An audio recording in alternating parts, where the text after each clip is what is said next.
All right, guys, welcome back to the Untitled Fitness podcast. Today, I have Lyle McDonald back again on the show. Lyle was back Howdy. on the show in 2021. And for you youngins that don't know who Lyle is, well, you're going to learn today, as they say. Lyle was just telling me how he sort of checked out the industry for the past Come on. couple of years. And anybody who knows Lyle's you started in like 2002 on the internet, Oh no, really? dude. I was in 1993. I was on the internet when it Oh, started back in the mis.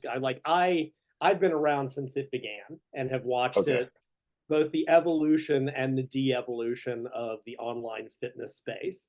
Like it was me. Like I was the first guy, like the evidence-based fitness thing. For credit, blame me or credit me, but that was me. Like I started it in like 1993, back when nobody wanted to hear it. So, oh no, I've been around for, was that 31 years now? So Right. And I, so I was the first, and I'll probably be the last. So, Right. And so, I in my coaching practice, I usually always reference Lyle's website whenever I have something I don't really know, because Lyle just kind mm, of just, whether or not like he wants to admit it, I think that he is like he's probably he's always sort of been right and talking about always being right. We just had that recent study on muscle protein synthesis. And I remember in your protein book, you were talking about how we don't really have any evidence for this, but there's some postulation or there's reason to believe that muscle protein synthesis is going to be extended with larger meals, more mixed meals. Because most of the muscle protein synthesis research was just isolate protein, and pulsing throughout the day. But yep. there's been a lot of sort of It was only takes 4 to 5 on. hours. It never Right. looked at longer term periods. So they drew these conclusions based on whey protein by itself, which we've known was fast acting over short term periods, and ignored the rest of the body, connective tissue, and all these other things. And even then, it seemed illogical. And now, 2023, it's like, yeah, it was. Right. So with that study, I've seen a few takes of like, oh, thank God I can only do like 2 meals a day and like I'm gonna maximize all my gains.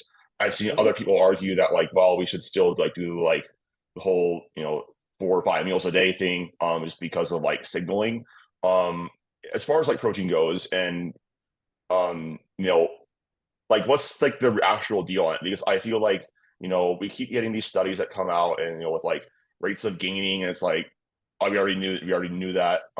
Fat loss, oh, we already knew that like years ago. People will still say we don't know how muscles grow. Well, we've Yep. known that for a long time. Yep. So like what's the whole deal on protein? Like what do people need to do, say if they want to maximize muscle and strength gains, or not lose muscle when they're dieting? I mean, it doesn't, well, so it's like sort of two different issues.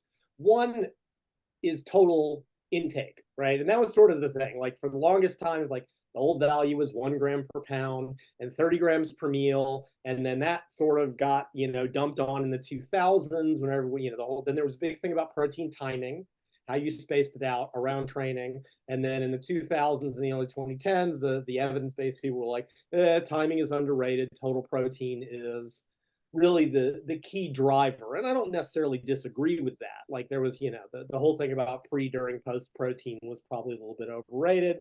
And then they kind of flipped back and forth. And then they went from 30 grams per meal as bro science to this idea that there was a maximum per meal that would max out muscle protein synthesis. And that was really the issue I took with it in when I read this article in 2019, which is like, look, muscle is at most about less than half of the body's total lean body mass. And lean body mass includes all your organs, bone, connective tissue, their peptide-based hormones. Muscle protein synthesis is at most 40 to 45% of that, and maybe 15% in elite athletes.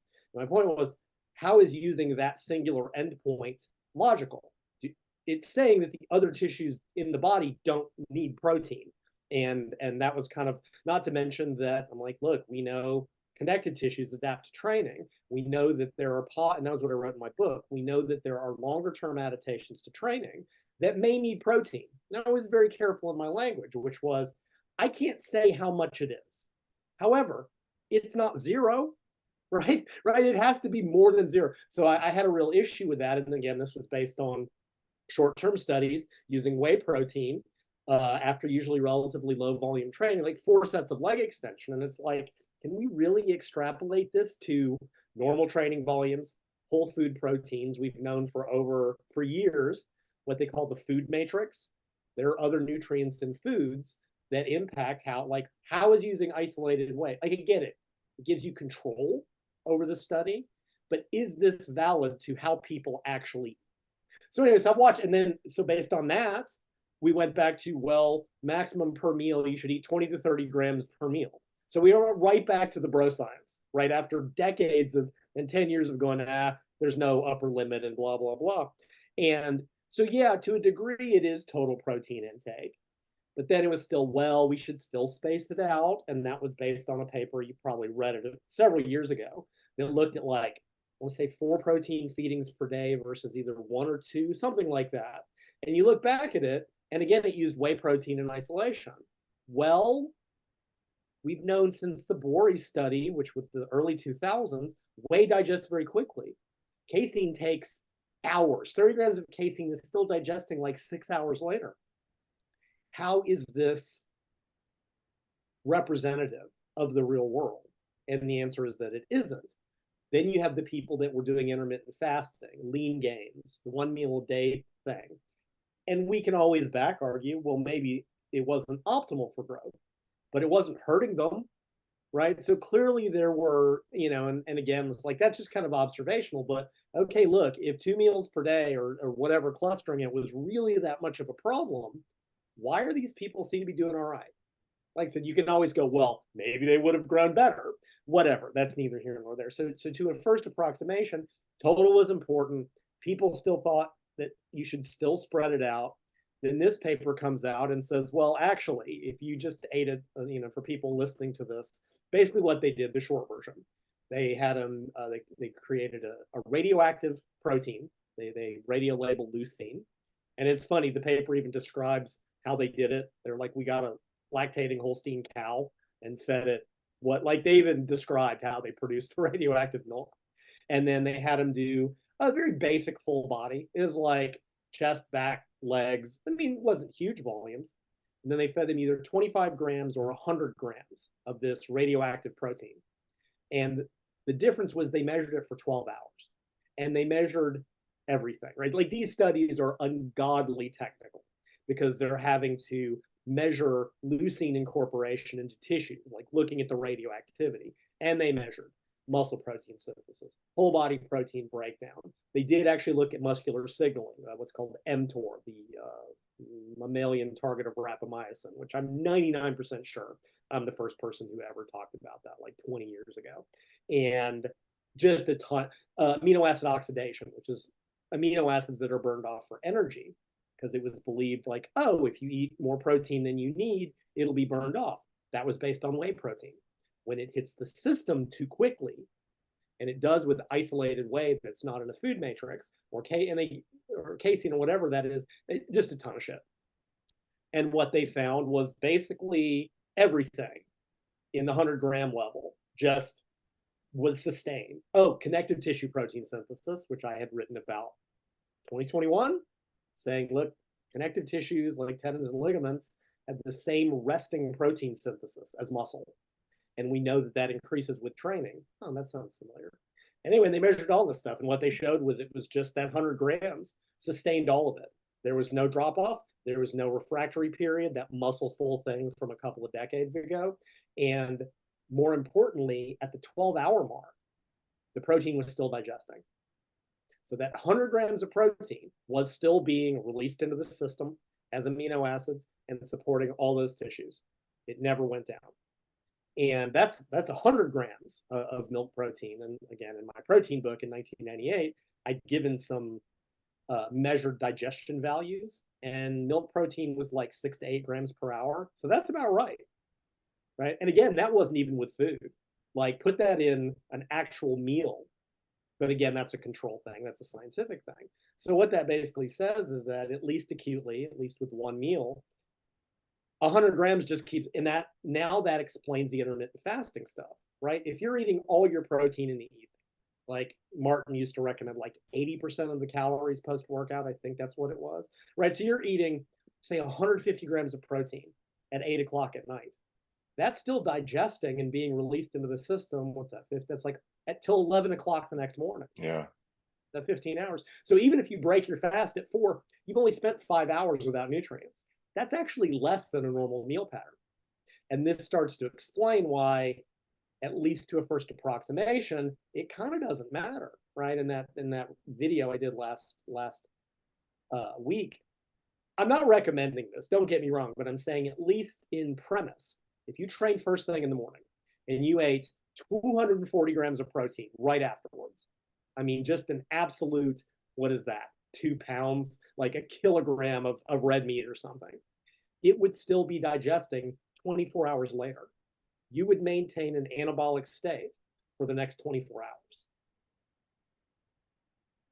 Again, assuming there's not long-term adaptations, which I wouldn't anticipate. So I think in that sense, from a physiological standpoint, it sort of doesn't matter, right? I think we're going to go right back to total timing, total amounts matters the more than anything, assuming it's slow acting, assuming you're not living on whey protein by itself, and nobody should be doing that. Now, I would probably, again, I'm not saying that you should do that. I think that would be unpleasant. I mean, to eat. Hang on. Yeah. 4 ounces of protein is about 4 ounces of meat, which is 25 grams. Well, that's 112 grams, so 25 grams of protein. It's like 250 grams or like something like that of actual food. It's 25 is about 7 to 8 grams per ounce. Sorry, I'm dumb American. I can only think in ounces. So if you were to have a pound, half a kilo of steak, that would be about 120 grams of protein, 100 to 120. So yeah, it would be about a kilogram of meat right after that morning workout. It would make, now, carbs and fats do digest more quickly. So I think from the standpoint of maintaining carbohydrate, like you couldn't just eat, 500 grams of carbohydrates in that one meal. Although maybe I don't, I'd have to go back and look. So I think from a practical standpoint, I mean, I want someone to try it. I want someone to eat all their protein at breakfast and then just like eat carbs and fats every 4 or 5 hours and just see. Like, I just think it would be an interesting experiment. Again, I'm not recommending it. I think in a practical sense, it makes sense to spread meals out just because that's how most people eat. But I think in the big picture, what this paper points out is that if you're eating lots of slow acting protein, it's just going to keep digesting for longer. Again, just out. It doesn't seem to matter. Like the most recent, I think, study on intermittent fasting was like it provided about the maximum rate of muscle gain for what we know is achievable. Something I do, I argued, I brought this idea up years ago, and I think, I don't know, it's not my area of expertise. I think a lot of the per meal stuff and the eating frequently stuff, I think that came out of drug fueled bodybuilding. Simply because that was I made an argument at one point that people did not agree with, to the effect of, I think that drug using athletes need to actually be more meticulous about their nutrition. Like, I realize that the drugs do most of the work, but when you're accelerating protein synthesis, when you've got so many calories to eat, I actually think that for a drug using bodybuilder, spreading protein out probably makes more sense than for a natural, where it just doesn't seem to matter outside of the getting the total and eating whole food proteins. But again, from a practical standpoint, whatever, 3 meals a day, 4, 2, I would still probably cluster them around training, certainly, because what this paper did find, without getting too deep into the weeds, like the first 3 to 4 hours was like the most potent effect of the protein on all this stuff. But the key was that it was sustained over the next 8 hours, right? It didn't go up and then fall, because there was this idea in the 2000s of a muscle full, where that the muscle became refractory to amino acids and would stop getting muscle. But that was with infusion. And in hindsight, that's just not how food is digested. When you eat, some of it dumps into the body, and then there's something called the ileal brake, which feeds back and slows gastric emptying, right? Like in the US, we have Thanksgiving, and people eat absurd amounts of food, 7,000 to 8,000 calories, just stupid amounts of food at one meal. And you stay full for like 10 hours because it just sits in your gut.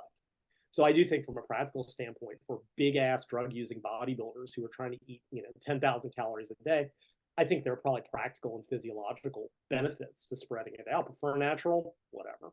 It doesn't, like I said, I would, like lean gains. If you're training in the evening, I would certainly probably have something beforehand and then eat afterwards.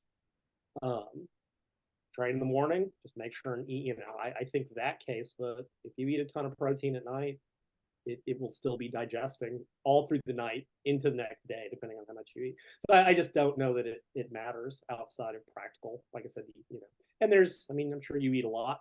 There is a limit to how much food you can comfortably eat at a meal. Oh God, yeah. Right? When you have high years and years and years ago, I did the bulk gone bad. Like I was younger and I'm like, GFH baby, gonna get, and I got big, but not in a good way.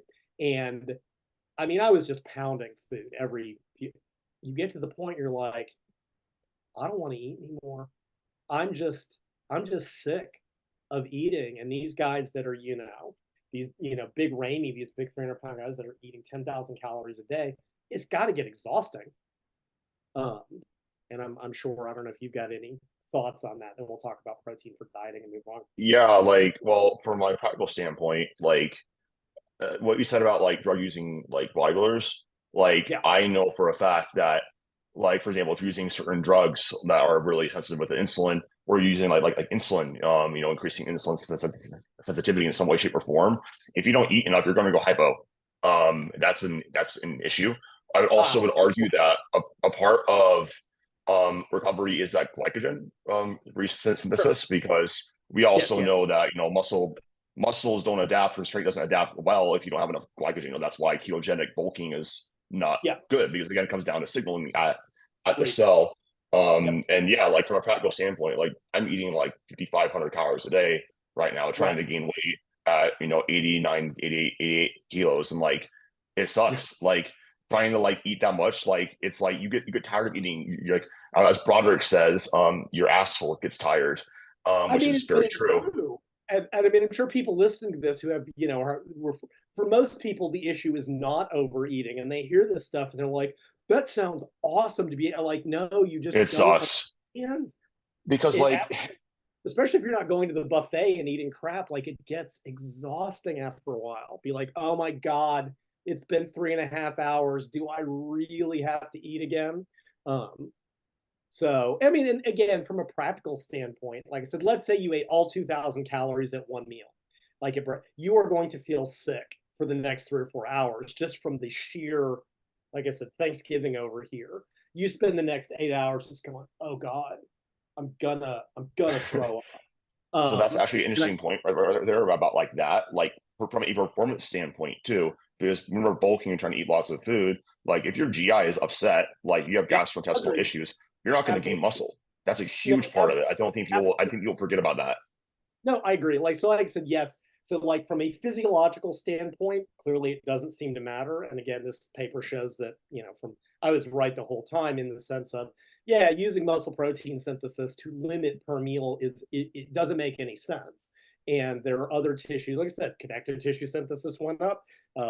They weren't able to measure individual organs because that's really technically difficult, but I have a feeling that would have been impacted. Like I said, the whole body, your entire lean body mass, which in a lean athlete may be 90% of the total body weight, you're going to tell me that doesn't need protein? It never made any sense, and this paper sort of showed. But yes, in a practical sense, I do think eating more, but again, it also depends on calorie intake, right? Something that I've mentioned for years, that the whole 6 meal per day thing really shit the bed for people on low calories, right? If you're a smaller female, right, you're 50, 55 kilos or less frequently, and you're on 1,200 calories, are you really going to eat 200 calories? That's like 3 bites of food.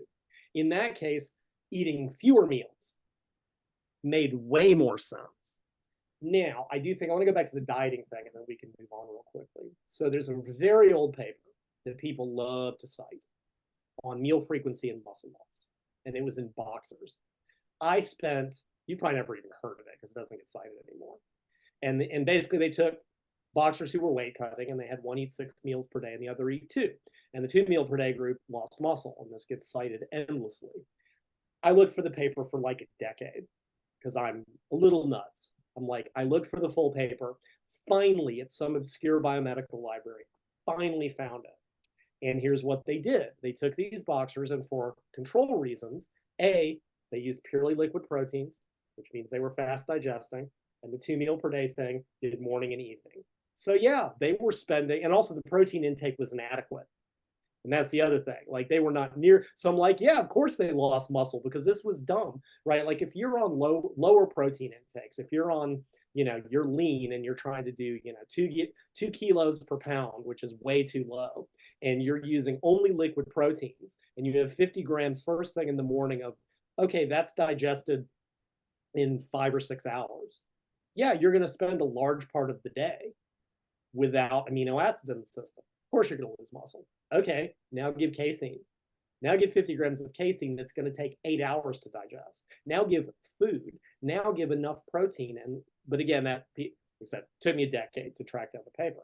That brings us to the protein intakes to avoid muscle loss, and which is somewhat separate from the timing. It isn't. It depends on what you're eating. And I'm of the opinion, and I suspect you will agree, that, well, and again, for naturals, it is different, right? This is Broderick and I talked about this in one of our little 18-hour phone interviews. Drugs, we know that anabolics enhance protein retention by the body, right? Because there's been a long-held argument. Do drug users need more or less protein than naturals? And if anything, it might be less, because the anabolics cause the body to utilize it more effectively. And at least some limited research, Eric Helms did a big review paper on this years ago, was like in lean. And when I say lean, I mean men who are 12% body fat and lower. I mean women that are, 18% body fat and lower, that are approaching and trying to get to stage. We've known since the work of Gilbert Forbes in the 70s, as body fat percentage goes down, the risk of lean body mass goes up. Protein intake requirements scale with leanness, and this has been in my book since 2004. The leaner Is that you because get, is that because of like lipolysis being the limiting step? Like your body's like less willing to? Okay. Yep. The more fat you have, the easier it is to mobilize, the more you use for fuel, on top of hormonal changes and everything else. So as you get leaner, lean body mass as a percentage tends to go up and can approach, 25% of the total or even higher.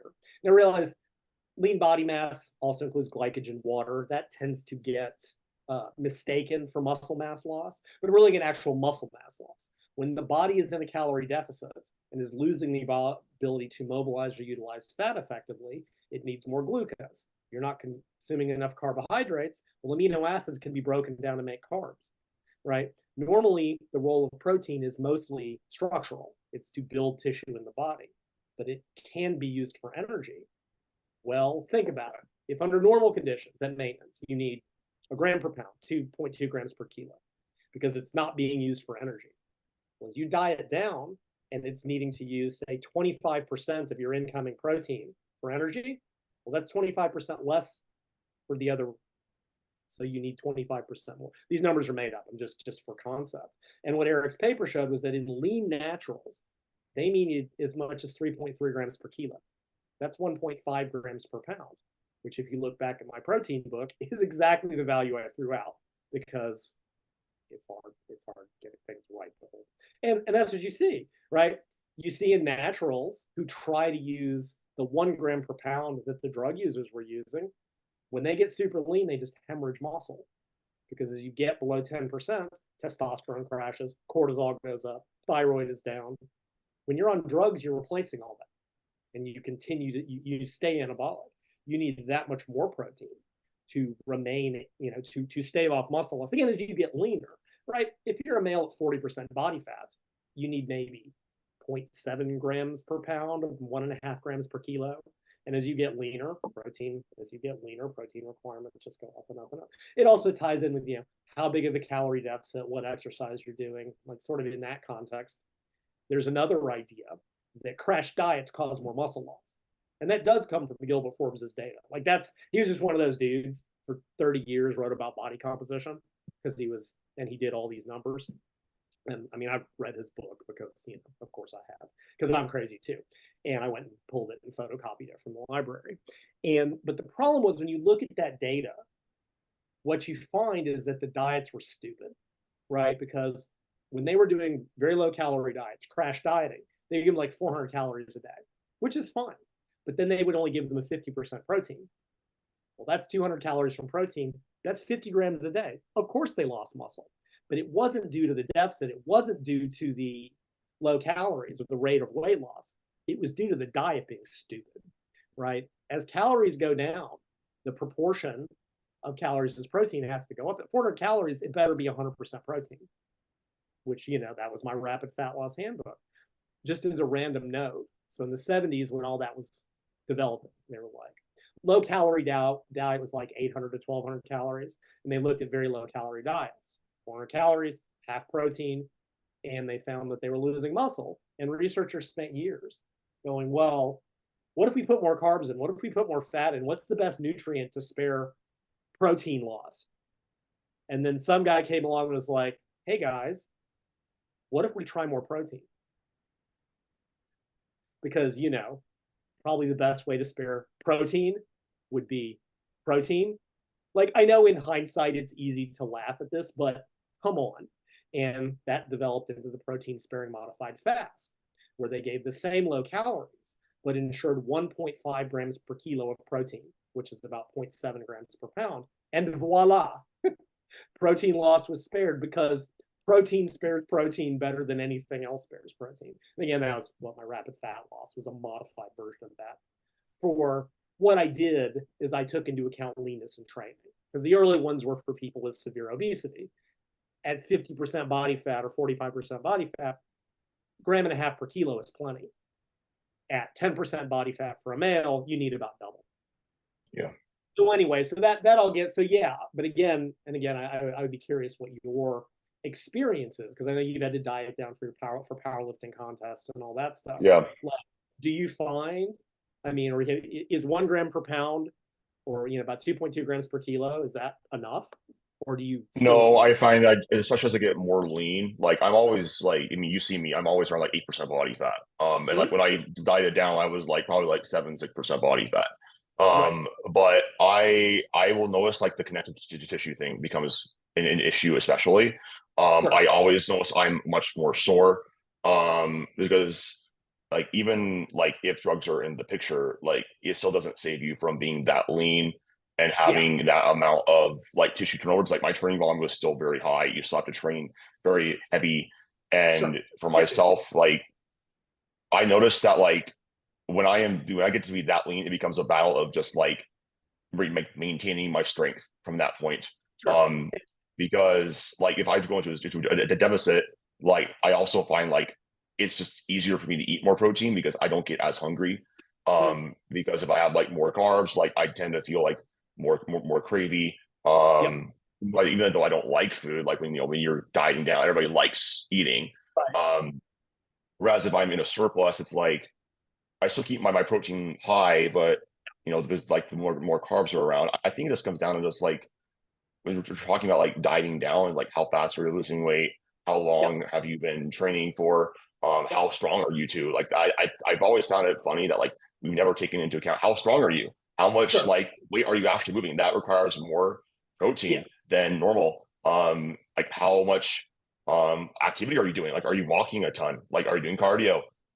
Like it just seems kind of funny to me, like that's never kind of been intuitive. And like I've always been thinking about that too, myself, my own practice. And I think it's an interesting point that anabolics do help you. Like you can get away with like I just say it makes the bandwidth like wider. You can get lower and probably be okay. If you're gaining, you can probably take advantage of a little bit more protein and actually recover a little bit more, have a little more training volume. But I still think we're talking about margins. Like it's not a big difference. Yeah, I think that's a really good way to put it. And I do think another issue, and you brought up, people forget that, okay, you're a power lifter. Power lifter is a performance sport. You have to maintain your training. And of course, if you're dieting into a meet, that's when you're intensifying in the first place, right? Like you're moving past as much lower intensity. When I say lower intensity, I mean only 80%. I just make sure that your listeners understand. Like we're not talking, like you still have to look like dieting down as a powerlifter. Like the psychology of it is so much more difficult, in my opinion. Like especially if you're like a lean powerlifter, then you're like a bodybuilder. Because I could probably step Oh, on a sure. stage in like a couple weeks if I if Oh, I absolutely. if I diet it down. And like when I get down to be like that lean, and it's just like, and I'm hungry and I'm tired, I don't have any glycogen, I get Yep. under a bar and I'm like, fuck, I have Sure. to And squat this. yeah. And it's like, and you're depleted, and people forget that muscle glycogen and water affects levers. And I mean, like, let's face it, you want a big squat, get a big power belly. Your belt doesn't, I trained Sumi Singh, and I think we're going to do a tag team podcast with her. And she's a 52 kilo lifter, but when she's even making weight her final week, her belt doesn't fit right, which means she can't Yeah. brace as well, which means she just feels thick because she gets emaciated. But I think what I was going to say is people forget, like, don't get me wrong, there's a lot to have been learned from the way bodybuilders dieted down. They are some of the most successful dieters, at least in the short term. There's no doubt. However, people forget that bodybuilding is not, strictly speaking, a performance sport. When your performance starts to crater as you go into contests, it's not that big of a deal that you can't use as much weight on the leg press or the hack squat in terms of muscle loss. A power lifter or a strongman or Olympic lifter does not have that option. They cannot let the weight on the bar fall because that is their metric. Like bodybuilding is, it is aesthetics. It is a dieting contest. It doesn't matter if you lose, like I said, performance in the gym. For performance athletes, when we're talking about powerlifters, Olympic lifters, wrestlers, any weight class sport that may have to diet down, they have to do it while maintaining performance on top of, and again, there's a psychological component to appearance, but that's not the primary goal. And that does alter what may be the optimal diet, the optimal nutrition, the optimal whatever you're doing. Now, powerlifting has the added potential advantage that since it tends to be lower repetitions, and I realize all good powerlifters do a mixture, right? It's not like you're only hammering out, triples and no other Right. training. You're using the volume to maintain muscle mass. Whereas bodybuilders are doing the opposite. They're doing high volume, high repetition training. They need way more carbohydrate to fuel their training than a power, especially an Olympic lifter, right? Like I used to laugh, like old school nutrition recommendations when nobody knew anything. And they were using the endurance athletes. And they're like, oh, strength athletes should have, 10 grams per kilo of carbs, just dumb stuff like that. And the athletes were like, we feel terrible on this. We feel lazy, we feel groggy. They knew early on that higher protein And was I'm better. 40% body fat. Yeah, exactly. But it's like when Olympic lifter is never going above triples and never doing more than 10-second sets that never even get out of the ATP CP range. How many freaking carbohydrates do you need to fuel that? And the answer is technically none. You got to eat something. But Olympic lifters like Pyrrhus Demas used to talk about this. When he had to diet down for a meet, he would just eat nothing. He would eat protein and veggies. But he's doing singles and doubles. How many carbs does he need? Powerlifters, since you're doing some bodybuilding training, need a little bit more. And then bodybuilders who are doing 20 sets per muscle or whatever they're doing for contest prep now, need the most. So again, that's something, it is very sport specific. I wrote an article years ago and I called it the sports continuum, right? You've got endurance athletes, the most carbs and the lowest protein. You've got strength power athletes, by which I mean powerlifters, Olympic lifters, strong man, strong person, strong woman. I don't know what it's called right now. And then in the middle, you've got what I call mixed sports, which are team sports, American football, soccer, basketball, things of that nature. And, the far right extreme, powerlifters, Olympic lifters, strongman, some other shot put, discus, very low carb requirements, but you got to eat something. Endurance athlete. And then bodybuilders are probably, let's face it, they're closer to mixed than anything. They're doing a lot of high volume weight training. They're doing some amount of cardio and on top of posing. So like they're honestly more so what you're talking about is that for your specific sport, at your specific leanness, on top of the appetite thing, on top of connective tissue so you don't break as you get too dry, but also maintaining glycogen water storage leverages. In a way, you got way more to balance than honestly the average contest bodybuilder. They just got to get lean and dry. And even if they, lose a little bit of muscle, and they don't, right? You look back at the old days and they would still talk about lean body mass loss, but it's glycogen water. They're just Right. flattening it and looking, Duchesne, as brilliant as he was, didn't understand that distinction. He would talk about during a carb load for a contest that if you ate enough carbs and fat, he's like, yeah, you would get better. He referred to it as muscle gain, but it wasn't. It's lean body mass. But bodybuilders hate it because they look flat and weak and stringy, and that's a mental thing. But yeah, so we're looking at all of this, and so yeah, for naturals, I would put them on the higher end of protein intakes because I think your conception of the window is much lower. I also come from the standpoint in this regard, and I did in my book, and that assuming it doesn't cause more problems than it solves in terms of pushing out other nutrients and sufficient carbs and fats, I would always rather have someone eat a little too much than a little too little at that point, right? We know what too little does, and it's nothing good.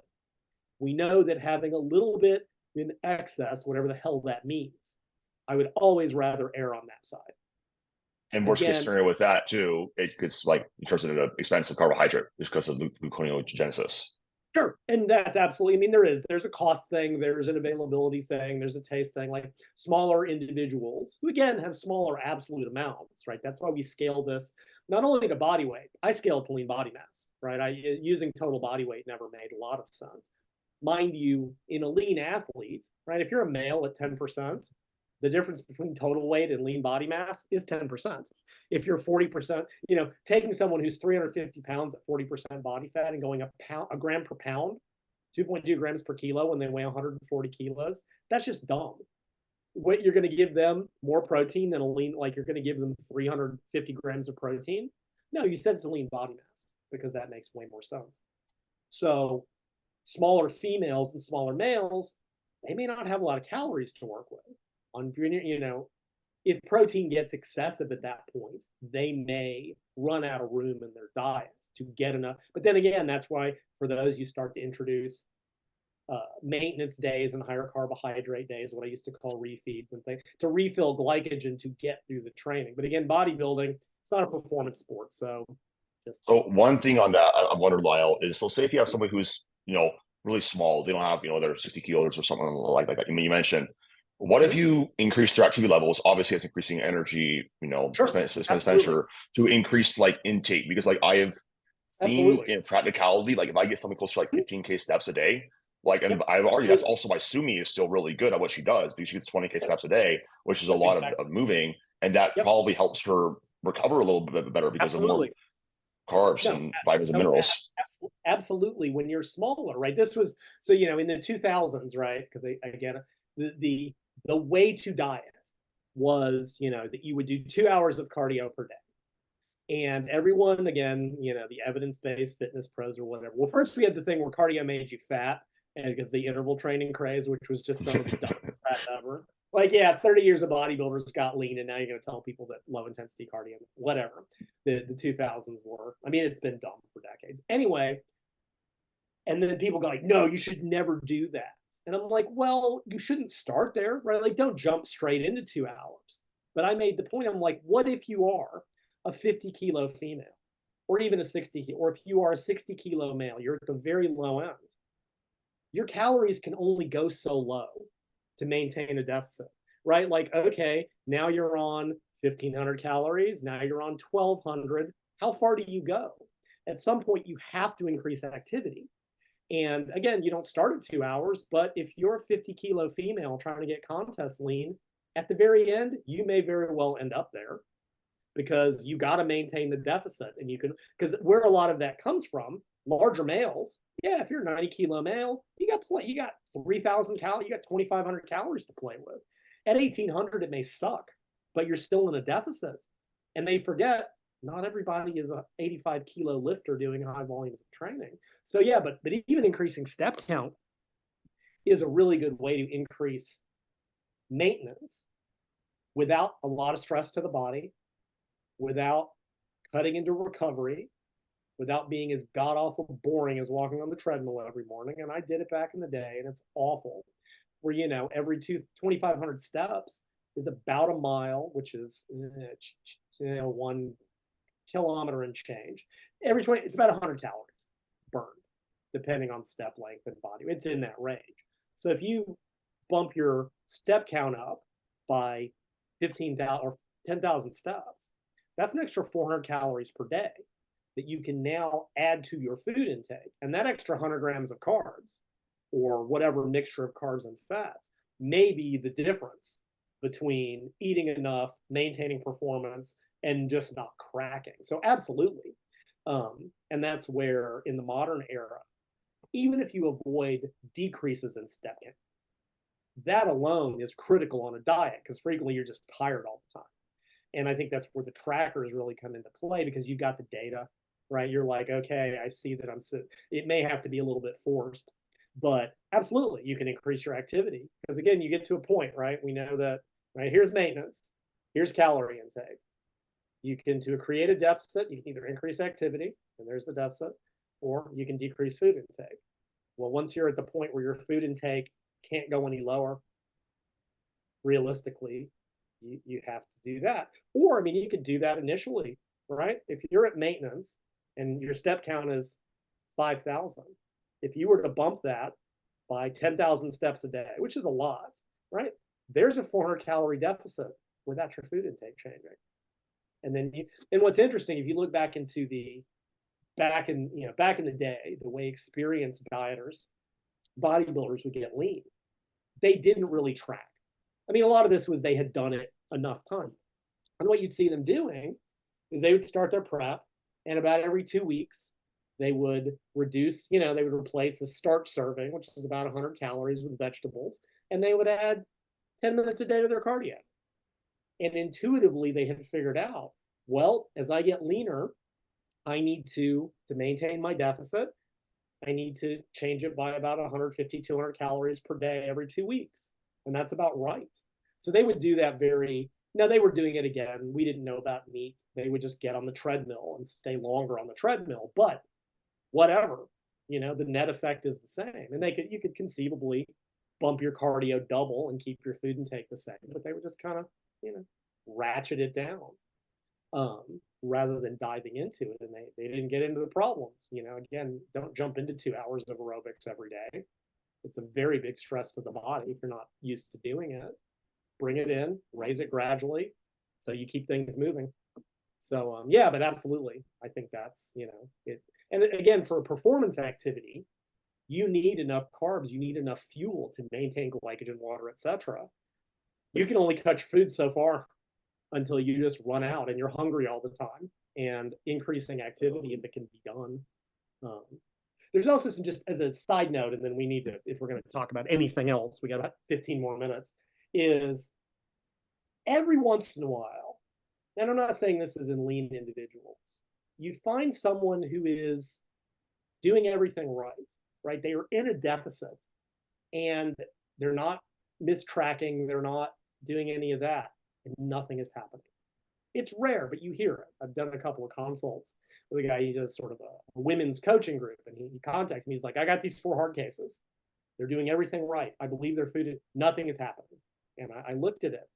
And one of the things I said, okay, for these women, in the past, what was successful for them? And he said, well, they did better when their food was higher and their activity was higher. But right now, their life won't allow. We're having to cut calories further. And then shortly thereafter, a paper came out, and it was a group that were like, we found these diet-resistant individuals.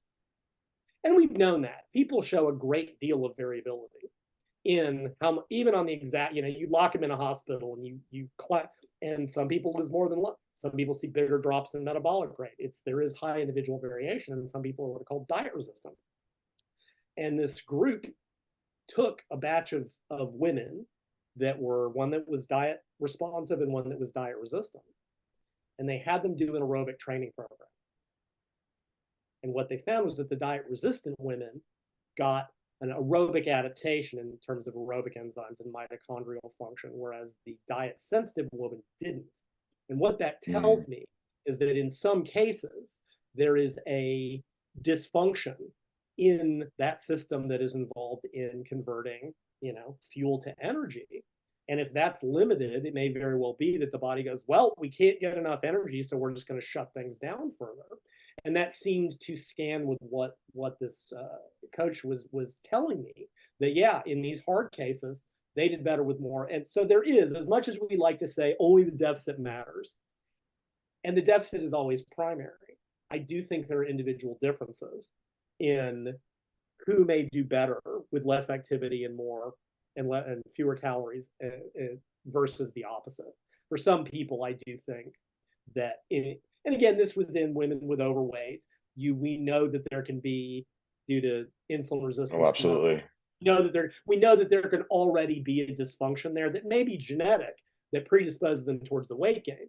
But it seems to me that in this case, like, now we don't have any easy way to measure it other than you did this and it didn't work. But it's like, all right, maybe there's some logic for many people to, like, before they even start dieting hard, to go ahead and do, a 4 to 6 week aerobic phase, just to ensure that that's not the limiting factor, right? And I've even talked about this. Duchesne talked about it years ago when I sort of piggybacked on that. I said, look, when you're coming out of bulking, when you've been eating a lot of food, your body is very reliant on using carbs.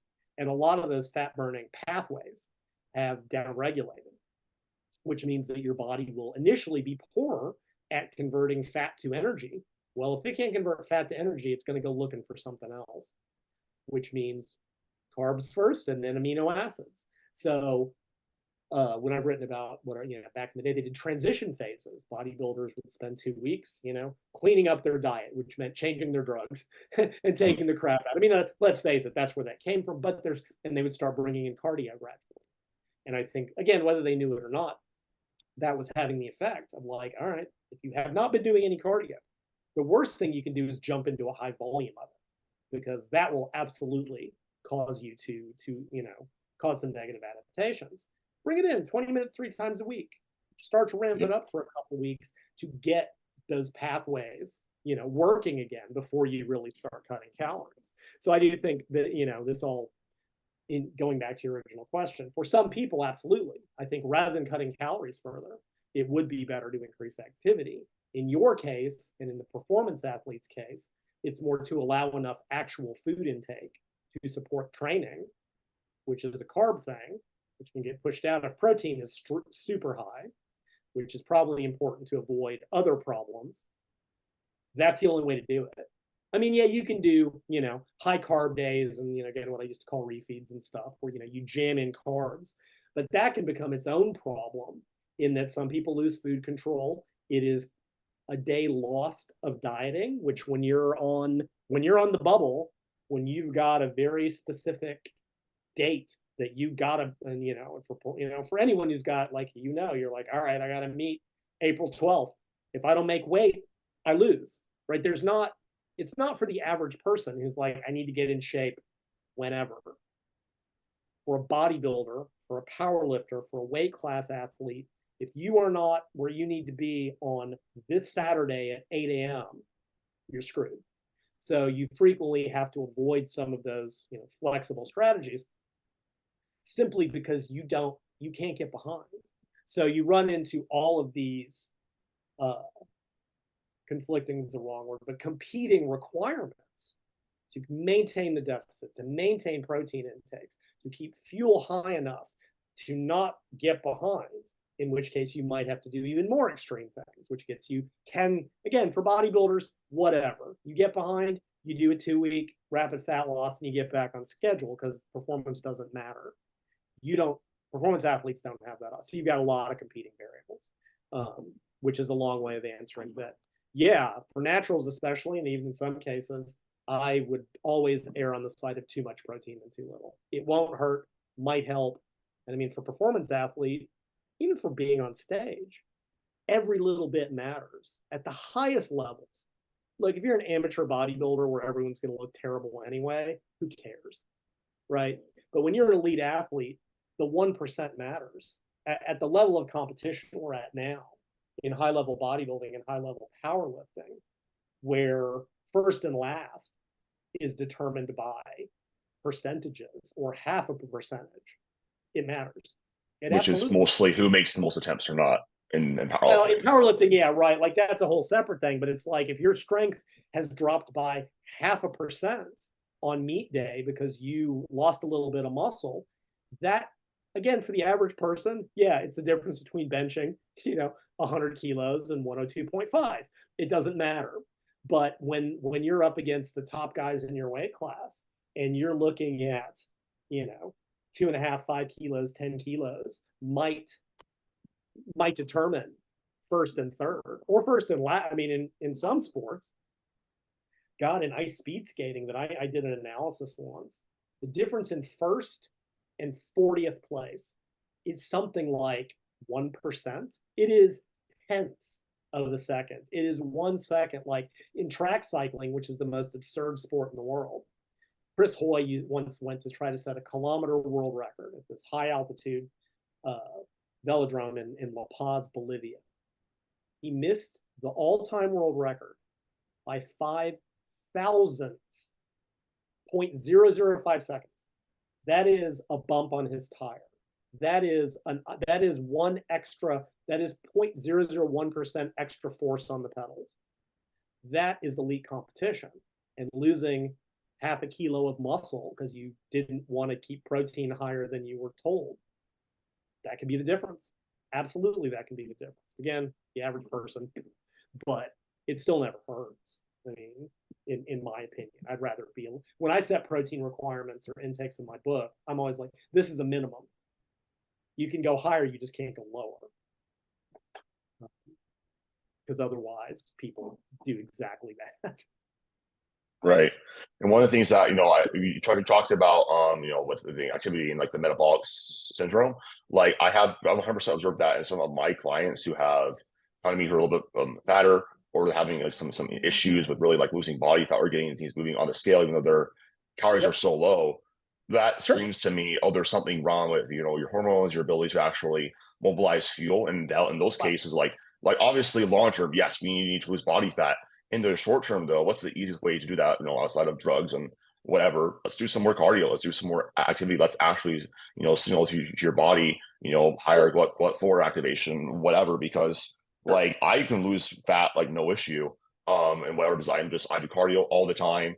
I'm very hyperactive. I have the zoomies gene, and a lot of the times, like those people that are really hard to like losing weight, I do think it does come down to that Yeah. mostly. I do think one thing I did want to talk to you about is the sort of like the non-linear nature of progress with like muscle gain and fat loss, because Uh-huh. I think we talk a lot about in concepts about, okay, there's guidelines, 1 pound of fat loss per week or half a pound of tissue gain per week, but it Mm-mm. never happens like that. And like same with like strength No. adaptations, same with like everything. Like it's always like out of nowhere this exponential rise. And I've Yep. always found that puzzling in my own practice, because it can be a little bit like a mind fuck, to be frank with you. Yeah. And you're like, oh, I'm up 5 pounds, but I don't look fatter, and my strength is Right. up like, holy crap, I gained like 10 kilos on my deadlift in 2 weeks. What Yeah. happened? So I think you've got different. I think the performance thing is easier, right? There's the fitness fatigue model where every training, creates some amount of fitness and some amount of fatigue, and when fatigue dissipates, you get, whatever the performance is expressed or something like that. I think, but even so, I think there's a few things with training, even weight on the bar. Part of it is strength gains are very small, and we don't have the weight increments to actually, like, I suspect, like, let's say every training session you gain 0.1% strength. I'd make numbers made up. If we technically, if we had 0.1% weight increases, could you actually technically make that a linear gain? Maybe, but it seems to be nothing, and then suddenly there's a performance adaptation. And I've thought about this for years. Like, why? What fitness fatigue is the model. It's a mathematical model of training that seems to be accurate. But I've wondered for the longest time, what are the drivers on that, right? Like, what are the actual neurological, biological, physiological substrate, to pick a weird word, of that? Is it is it like for muscle growth? Is it myostatin? Is it Like, what's happening when all of a sudden you're like, okay, I've been training for a month, nothing, nothing, nothing. And then overnight you wake up and go, holy crap. And you gain a bunch of visible muscle. Now, I think some of that is related to our inability to accurately measure it, right? Even with a tape measure, like if you're looking at half a kilo a month, that's noise. Even if you're weighing every day, that's just noise in the system. Where I think we're limited by, because you'll see studies and they'll be like, the individuals lost 127 grams per day. And I don't know how they're measuring this crap, but like what methodology they think they're using. But they're like, put it in. And I'm like, okay, but if you're losing body fat and you're losing, 50 grams per day, it's not going to be measurable until even on a scale. I mean, you're not going to get, half, what is that, 500 grams divided by 50, in premise 10 days. But even then, we've got water, we've got, all kinds of different adaptations. Like, it's a good question. And I don't really know. Now, I have seen in fat loss, in certain cases, some people do see fairly linear drops. And I think it's usually when they're using fairly rational dieting, they're not jumping to the extremes. Probably more males than women. Women have menstrual cycle stuff that messes all of this up. I think you also have the issue with fat loss and muscle gain too. Think about it this way, right? Let's say you're losing a kilo of fat, or half a kilo of fat a week. When you're fatter, it's coming off very evenly, right? If you're carrying 30 kilos of body fat, that 1 kilo is, what is that, 1 over 30? What's that, 0.3? What was that, 3%? Yeah, 0.33%. Right? If it's coming off evenly, that doesn't show up at all. Ever. Like, it's too small. Now, what I've seen when I've prepped people for shows back in the day, when you get lean, and I know you've seen this, you get to the point where every day, you're like, that wasn't there. There's a new vein. There's a new something. And I think it's the opposite of that. When you are down to only having, say, 5 kilos of body fat left, and you're losing even a quarter kilo a week or half a kilo a week, that's like 20% of what's left. And it's all coming off of one very specific area, right? Because when we lean out, face, upper body, midsection, hips and thighs, right? So it's like it kind of comes off evenly. And then once this is gone, you're like, once you're down to that last little bit of abs, man, every little bit per week, because it's coming off of this one little area. And I think with muscle gain, it's the same way. If you're gaining half a kilo a month, even a kilo a month, let's say you're really doing really well, and it's coming on evenly. If you've got 90 kilos of lean body mass, and that means you've got 45 kilos of actual muscle mass, that 1 kilo, that's 2% of your total lean body mass, of your current muscle mass, and it's going on everywhere. Now, that doesn't explain why the body weight seems to move up in steps like that. But I mean, again, people forget, like, there are long-term adaptations to training that are like, yeah, we turn on muscle protein synthesis right after training.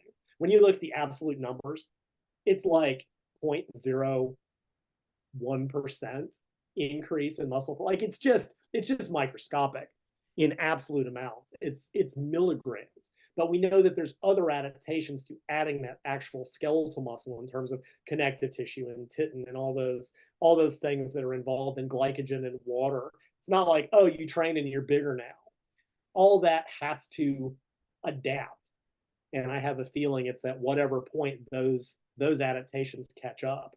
So a lot of this, I'm guessing, like, I've thought about it for over a decade, because like in muscle, especially muscle mass, I've seen it. I see in muscle gain all the time, man. It's like muscle gain is just like that. I can see fat loss. Like, fat loss tends to be a little bit more linear, but like muscle gain, it's like it's literally like nothing. Like in my bulking phases too, it's literally been like, I'll have periods where like nothing's happening. I'm increasing my calories slowly. Then I hit that threshold, and it's like all of a sudden, even though it's like 100 calories up, it's like I'm up 4 pounds.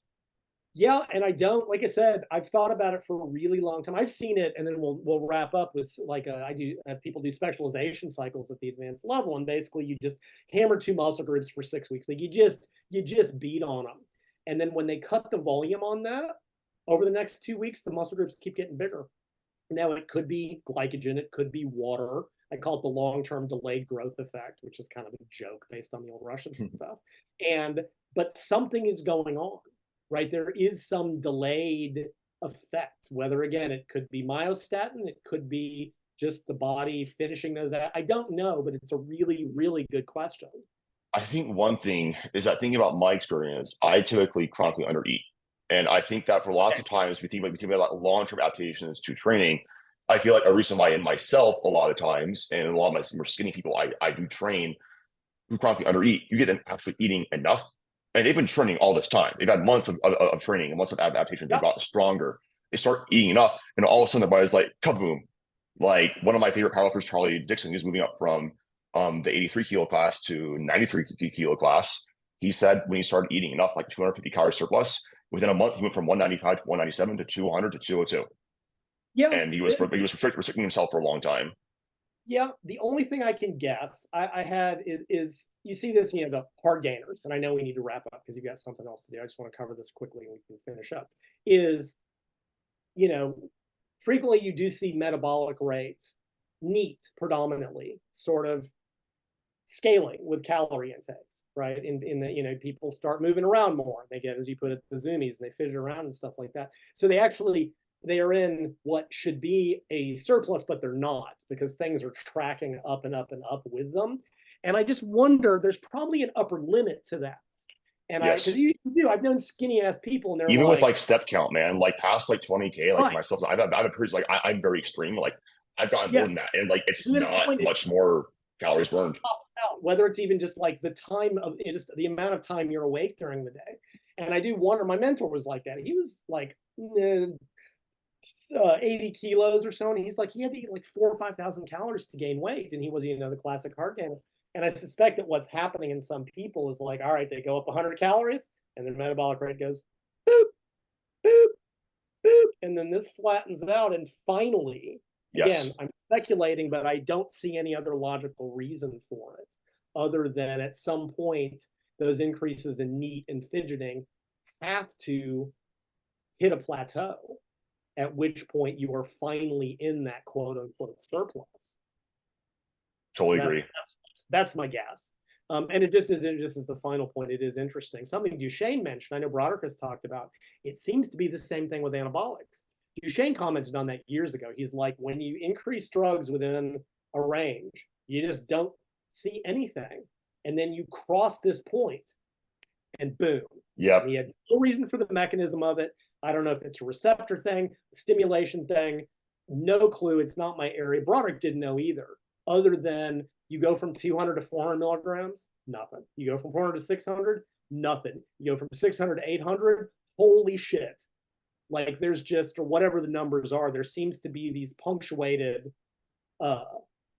segments where it's just like in this range, meh, it's not any major difference. And then you hit these, which is probably why at the pro level, you have to see these, not exponentially, but these very much escalating doses where like, yeah, from 1 gram to 1.5 grams a week, but then they go to 2 grams and they make that next jump. So don't know, truly don't. It's an interesting question.